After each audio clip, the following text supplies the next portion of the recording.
Magnetoencefalografía. Esta técnica consiste en la medición de campos magnéticos. No es lo mismo que una resonancia nuclear magnética, que también trabaja con campos magnéticos, pero es distinta. Ya veremos cada una de estas técnicas más en profundidad, pero lo importante ahora, viendo generalidades, es que trabaja con campos magnéticos que se generan a partir de la actividad de un grupo de neuronas y permite una medición más específica del área o el punto donde se está activando el cerebro. El problema es que es mucho más aparatoso, es un aparato grande, costoso, no está tan disponible, así como también pasa con una resonancia nuclear magnética. Se puede complementar con electroencefalografía. Acá vemos una medición de un área que se está activando, en este caso una descarga eléctrica, epiléptica, perdón. Y a partir de la señal que se capta también se pueden hacer mapas de calor para identificar de manera visual más simple el área que se está activando. Cosas que se están haciendo, por ejemplo, se está utilizando en complemento al diagnóstico de esquizofrenia. También se utiliza esta técnica, así como la resonancia nuclear magnética. También existe el PET, que es otra técnica de imágenes para medir la función del cerebro y la actividad, en que podemos ya ir identificando los receptores de neurotransmisores, la microestructura en la cual, por ejemplo, hay distintas expresiones de genes. Todo esto nos lleva al campo de la medicina a precisión, en que cada vez va a ser mucho más personalizada la identificación en cada persona qué fármacos pueden actuar o no y qué tratamientos dar. Em, el NIRS, Functional Near Infrared Spectroscopy, esta es una técnica que trabaja con luz cercana al infrarrojo. Es la misma, para entenderlo más rápido, es lo mismo que el oxímetro de pulso, en que se emite una luz y se recepciona de vuelta la señal. Y trabaja en el rango de 750, 800 nanómetros a 2500 nanómetros. Este es un dispositivo de un NIRS, vemos que es mucho menos aparatoso que el magnetoencefalograma, que la magnetoencefalografía. Y al lado izquierdo un aparato bastante más grande, difícil de transportar, a pesar que tiene rueditas.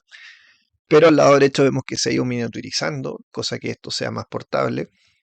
Y bueno, hay distintas empresas, como vimos en el capítulo anterior, desarrollando toda esta tecnología. La gracia del NIRS es que ya podemos hacer investigación más en terreno, por ejemplo, que cómo está respondiendo distintas áreas del cerebro a distintas situaciones, en la medicina deportiva, por ejemplo. Brevemente, porque como les digo, más adelante veremos más en específico cada técnica. Hay una fuente de donde se emite esta luz cercana al infrarrojo. Se detecta por distintos detectores que aparecían en distintas partes estratégicas del cerebro, y en la medida que se activa un área del cerebro, vemos acá, ese detector que está más cercano capta la señal. Acá un poco más específico de qué consiste. Esta técnica del NIRS lo que hace es principalmente evaluar un ratio, una diferencia entre los, o es una más bien proporción, en que es la sangre desoxigenada, sangre oxigenada. Entonces hace una división entre eso que es inicialmente, si vemos el gráfico acá, hay una caída de la sangre oxigenada debido a que hay un mayor consumo en el área donde se activó en el cerebro por un estímulo externo, por ejemplo. Hay una caída del consumo, pero a nivel local se produce una vasodilatación. Todo esto ocurre en segundos, que lleva más sangre oxigenada a esa zona y se produce un gran flujo de sangre oxigenada que después baja, cae.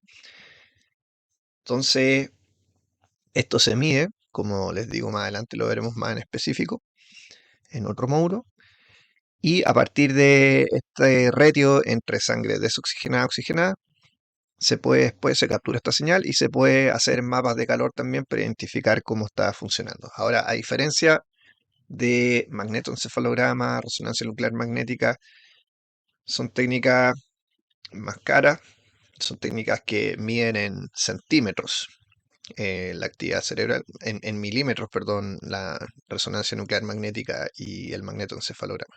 Mientras que NIRS es en centímetros, pero es más práctico porque además es más barato. Cualquiera puede comprar un aparato de esto, un gorrito y tener su propio mini laboratorio, digamos así. Acá alguna aplicación interesante en las distintas posiciones del Tai Chi Chuan, podría ser del yoga, de distintas técnicas o en la acupuntura, cómo se está activando distintas partes del cerebro, qué efecto está produciendo.